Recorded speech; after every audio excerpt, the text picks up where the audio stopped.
Good evening, everybody. Welcome.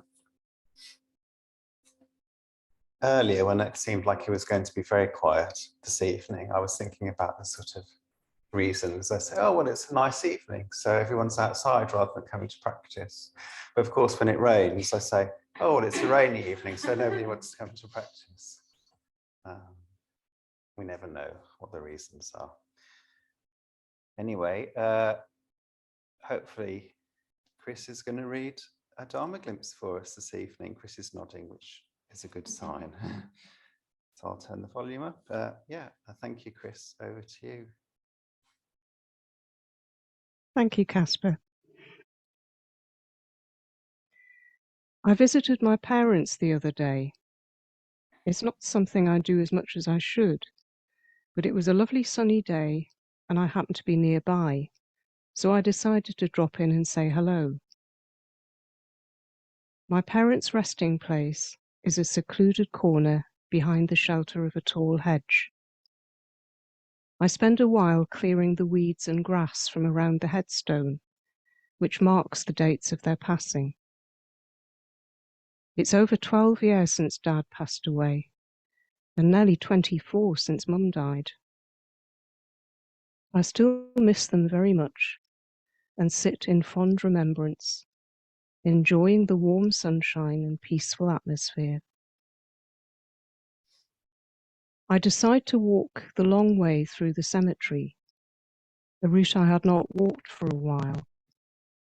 This takes me through the old part of the site, where weeds thrive on ancient graves and crumbling stone monuments have been laid flat by the council to make sure they're not a hazard to passers-by. One of the few headstones still standing here catches my attention. It's a memorial to a young woman who died in 1923, aged only 22 years, and named Mary. The inscription tells me she was the only child of John and Margaret. As I read the inscription, the words "beloved" and "always in our hearts" seem to leap out at me, and I feel a sudden rush of emotion. To my surprise and consternation, I find that there are tears in my eyes. What is it that has so affected me? It is 100 years since this young woman died. Her parents will have passed away a long time ago, and she had no siblings to provide offspring and remember her. It's clear from the state of the plot, and sadly, this one is no different from the ones surrounding it, that there is no one left to care for her grave. No one comes to lay flowers and shed tears. No one remembers. No one cares. For a moment, I'm filled with sorrow, not just for the unknown Mary, but for myself and my parents. I know that when my brother and I are gone, there'll be no one to visit Mum and Dad and tend their resting place. In time, this too will be my fate. There'll be no one left who remembers me. I turn away from Mary's grave, feeling as if there is a black cloud hanging over me. Why did I have to come this way and be faced with the bleak inevitability of death and the cruelty of time's passing? As I rejoin the path, a blackbird in the tree above suddenly bursts into song. It's almost as if it sees how sad I am and wants to lift my spirits. I stand and watch it for a moment, and I imagine that this bird contains the spirit of the young dead girl. In that moment, I'm struck by the thought that nothing really dies. We are all made of stardust, and we continue to live on in other ways, even when our human bodies die and decay. Yes, Impermanence is everywhere and in everything, but so is continuance. We go back to the earth, and the earth accepts us and regenerates. I leave the cemetery with a lightness of step. The next time I visit, as well as putting flowers on my parents' grave, I'm going to leave a token at Mary's. I will honour her memory just as the earth does. Namo Amida. Namo Amida. Thank you very much. So now meditation.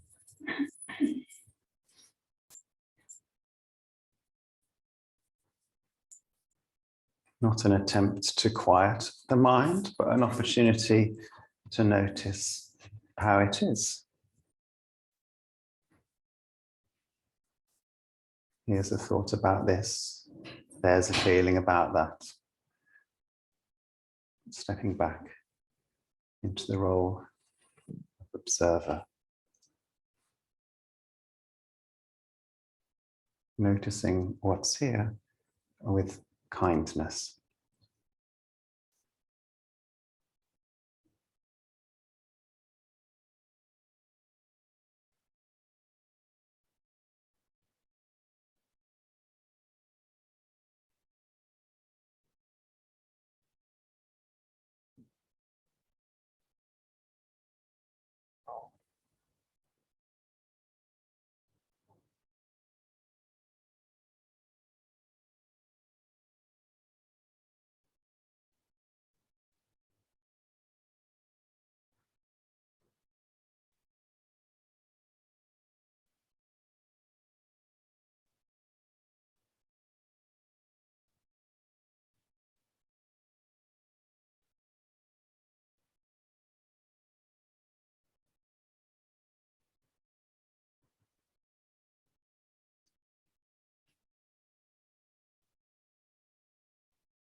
Namo Amitofo.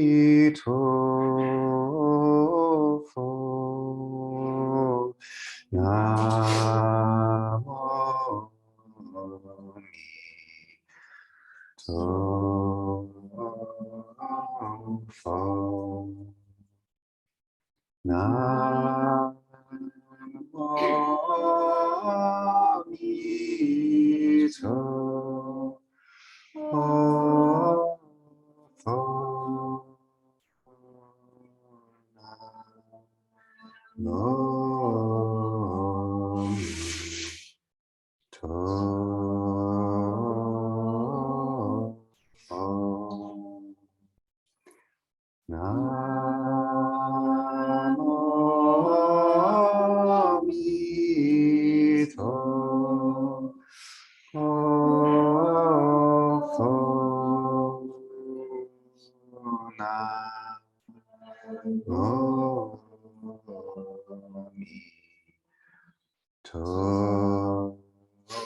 Namo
Namo Omitofo.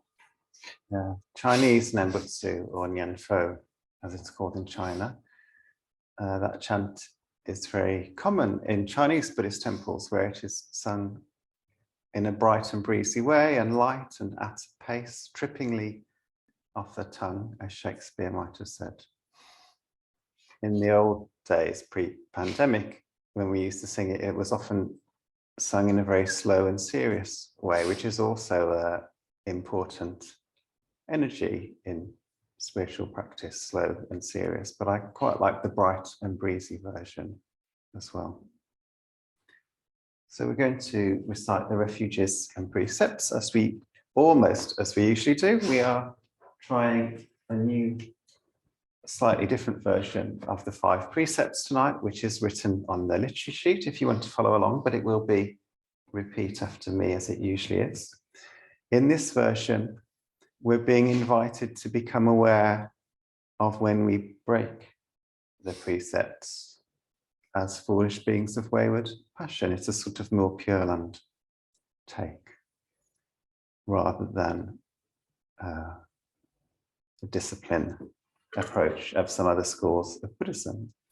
And we can break the precepts in gross and subtle ways. As I said a few weeks ago, most of us aren't killing people, but we might kill enthusiasm or bugs in the garden, or we might waste time. Maybe that's a form of killing, I don't know. Anyway, so we'll try these out this evening. But we'll begin as usual with the refuges. For refuge, I go to the Buddha. For refuge, I go to the Buddha. The one who is awake and full of love. The one who is awake and full of love. Namo Buddhaya. Namo Buddhaya. For refuge, I go to the Dharma. For refuge, I go to the Dharma. All that guides us to wisdom and compassion. All that guides us to wisdom and compassion. Namo Dhammaya. Namo Dhammaya.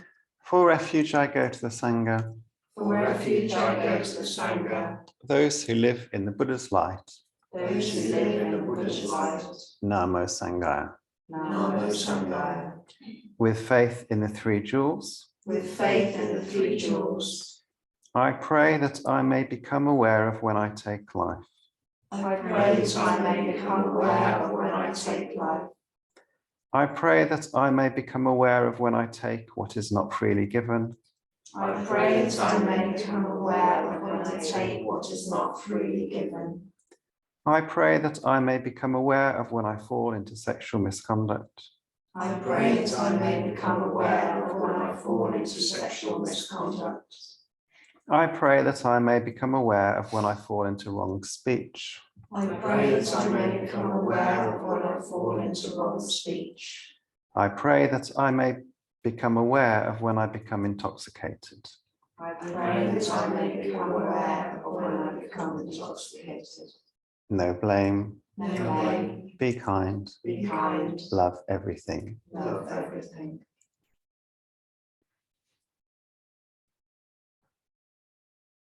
Innumerable sentient beings, We vow to save them all. inexhaustible out-of-aged passions, We vow to transform them all. immeasurable are the Dharma teachings, We vow to master them all. infinite is Buddha's way, We vow to fulfill it completely.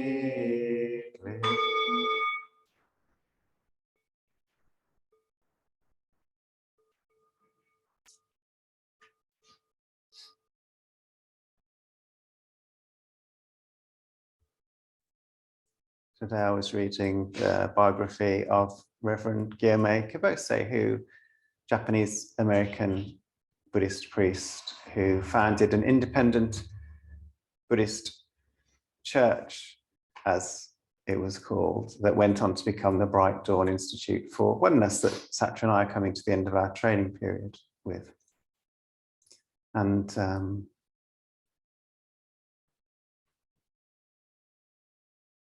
the priest at the temple that Gyome Kibose attended as a teenager and a young man was thrown out of the temple because rather than towing the party line, he'd become a disciple of Akagasaru sensei.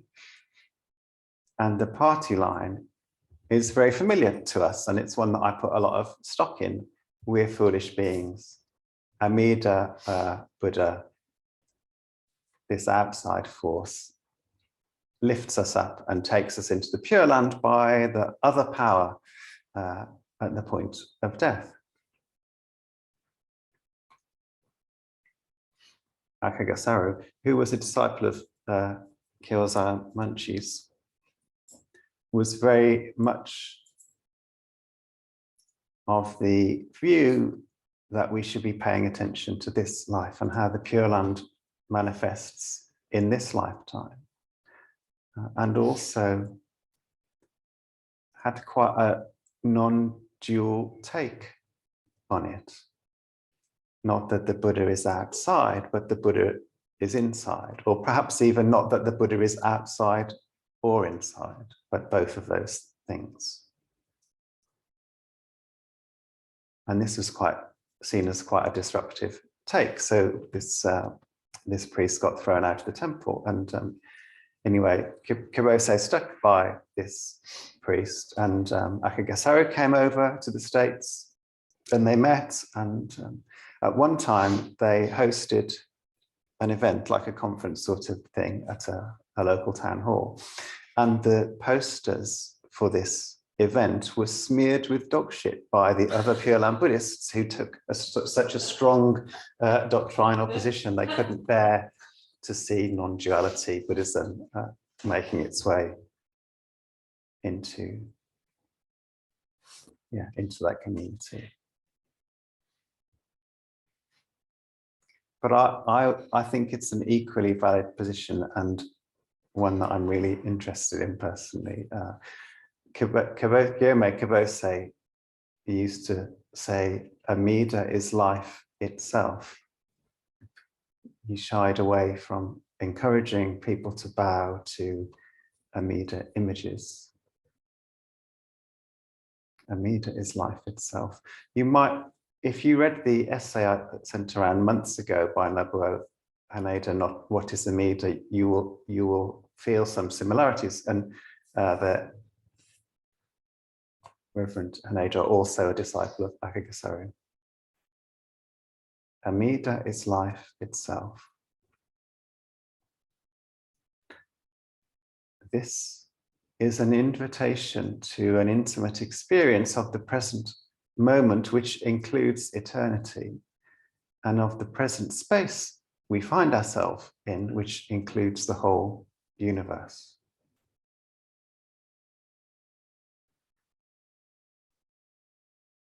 It's an invitation to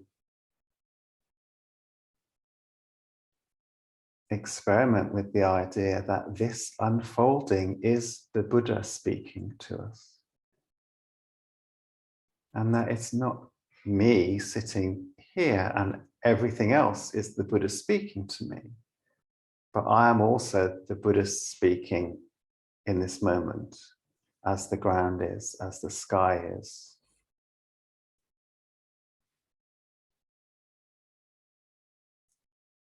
And throughout history, people have had very profound spiritual experiences that they describe in that kind of a way.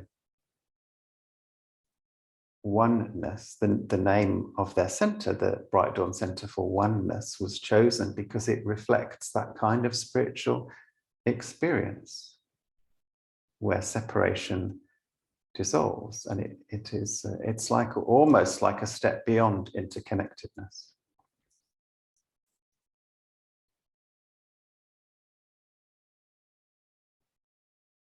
And this can take us in some challenging areas.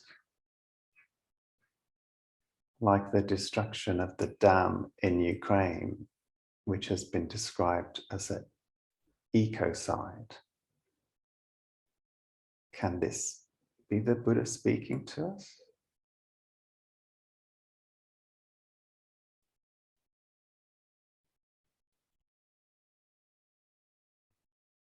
This teaching invites us to grapple with this kind of koan. And in a way, like a koan, it isn't something that can quite be resolved intellectually. It's pointing to a way of existing in the world. I think there's something really important in this, that it's difficult to speak about in a clear way.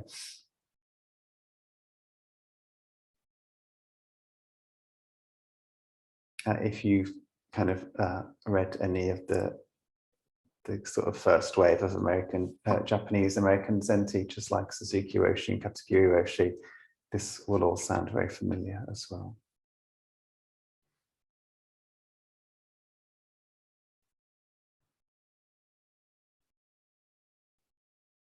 But I also think it's important not to take an exclusive position on these things. And for me, I think in the old days, I tried to work out, well, which of these is the correct view?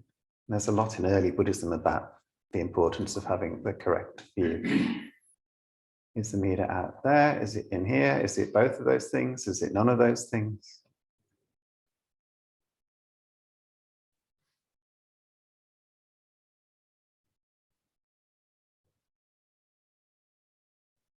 And these days, I tend to try and hold them all lightly, like, oh, these are all different ways of experiencing Amida.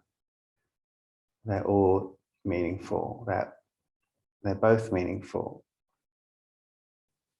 The experience of us as separate is meaningful. The experience of us as one is meaningful. One of these things does not exclude the other.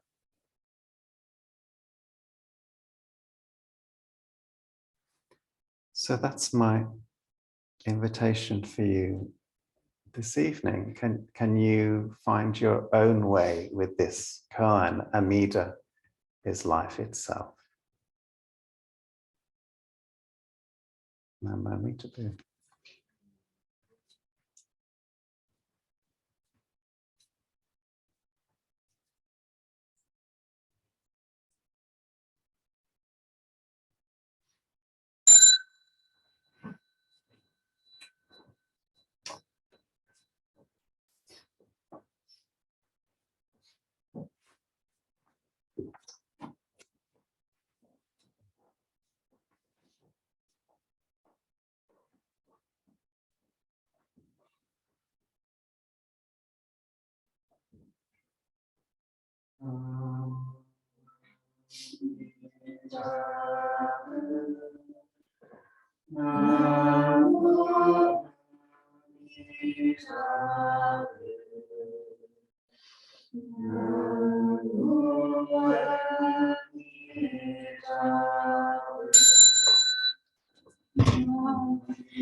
Namo. Namo Amida. Namo Amida. Namo Amida. Namo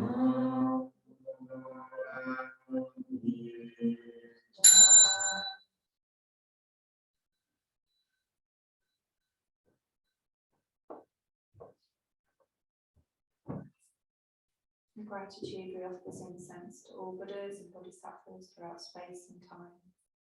May it be fragrant as earth herself, reflecting our careful efforts, our wholehearted awareness, and the fruits of understanding slowly ripen. May we and all beings be companions to Buddhas and Bodhisattvas. May we awaken from forgetfulness and realize our true end.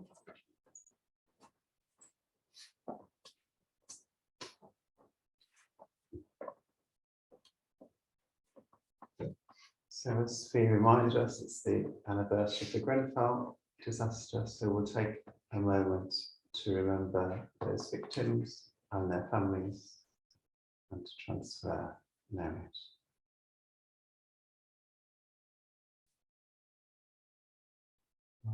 Your vows and through your grace, of your and of his.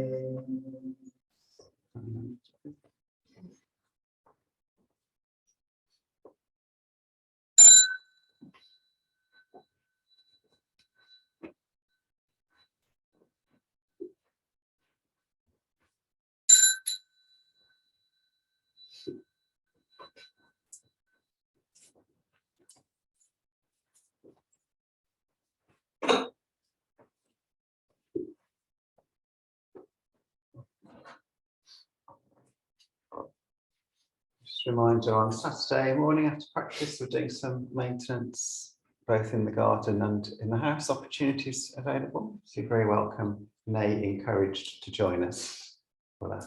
Now I'm muted then. Blessed by Amitabha's light, may we care for all living things and the holy earth. Now I'm muted.